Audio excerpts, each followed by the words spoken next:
এখানকার অবস্থা অনেক ভালো, পরিবেশ ভালোই লাগতেছে, অনেকে এসেছে, আমরাও এসেছি। এখানে ঘোড়া খেলা একটু পর শুরু হবে, প্রত্যেক বছর খেলা হয়। আসছি, অনেক ভালো লাগছে, সবাই মিলে দেখবো। মা এসেছে, বোন এসেছে, বাবা এসেছে, অনেক ভালো লাগছে, পরিবেশ অনেক ভালো। ভালোই লাগতেছে এখানে এসে, আমি আমার ভাই বোন সহকারে এসেছি, ভালোই লাগতেছে। এখানে দুলু মহোদয় আসবে, সবাই মিলে আমরা খেলা দেখবো, ঘোড়া খেলা, আরো অনেক খেলা দেখেছিলাম আমরা। এখন আমরা ঘোড়া খেলা দেখতে যাব, মানে ঘোড়া খেলা শুরু হওয়ার পথে, প্রায় শুরু হবে আমাদের ঘোড়া খেলা, তখন আমরা ঘোড়া খেলা দেখবো। দেখে আমাদের এখন ভালোই লাগতেছে, ঘোড়া খেলা দেখার একটা অনুভূতি আমাদের ভালোই।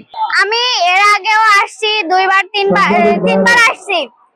আর এই যে 17 ডিসেম্বর আমার এই যে আগের বছর যে ঘোড়া জয়লাভ করছিলাম, ওই ঘোড়াটা দুঃখিত ভাবে আমাদের মারা গেছে, মানুষ ষড়যন্ত্র করে মারা ফেলেছে। এবং এবার আশা করতেছি ইনশাআল্লাহ এবারও নিয়ে যাব। এটা তো আল্লাহর উপর নির্ভর, আল্লাহর মার দুনিয়ার বার। আপনারা সবাই আমার জন্য দোয়া করবেন, এইবার যেন আমি পুরস্কার নিয়ে যেতে পারি। দূরে থেকে আসছি, অনেক খেলাধুলা হয়, দড়ি খেলা হয়, তারপরে গুড্ডি খেলা হয়, ঘোড়া খেলা হয়, তাই দেখতেছি অনেক দূরে থেকে আসছি।